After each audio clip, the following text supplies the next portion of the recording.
My name is Dr. Ghassan Abu Sita. My name is Dr. Ghassan Abu Sita. I am a plastic and reconstructive surgeon. I am a British Palestinian volunteer with Médecins Sans Frontières. This morning, upon the request of Al Ahli Hospital administration, I moved from Shifa Hospital to Al Ahli Hospital to help out with the treatment of some of the wounded, as the number of wounded had exceeded the number of beds in the hospital.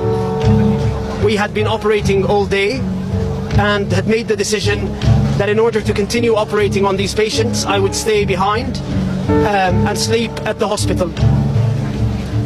In the evening, after we finished one of the surgeries, we heard a missile screech following by a huge explosion.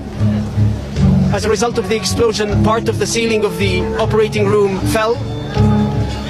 As I moved towards the outside of the operating room and towards the emergency department, we could see bodies of children piled up, both dead, not moving, and wounded. There were several who had been amputated. I tended to a man who had his leg blown off at the thigh. We then carried on trying to resuscitate the patients.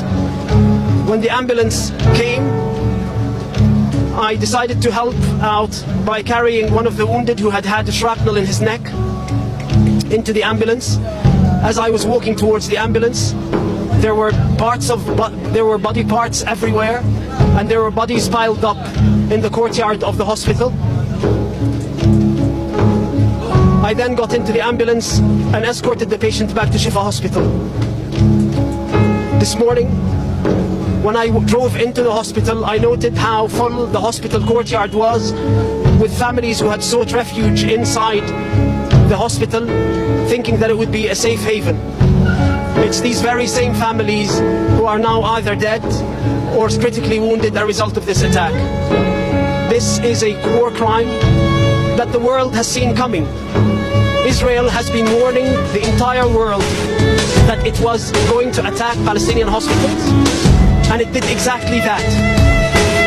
Every Western politician who has declared unconditional support for Israel's war effort on the Palestinian people has the blood of these children on their hands. That unconditional support is what led us to this massacre. The impunity that Israel believes it has from its Western allies is what has led to this massacre. No other country feels the impunity to target hospitals and get away with it. What happened today is a war crime, and if the Israelis get away with it again, then more war crimes will be committed and more hospitals will be targeted. أنا اسمي الدكتور غسان سليمان أبو ستة. أنا جراح تجميل وترميم من بريطانيا.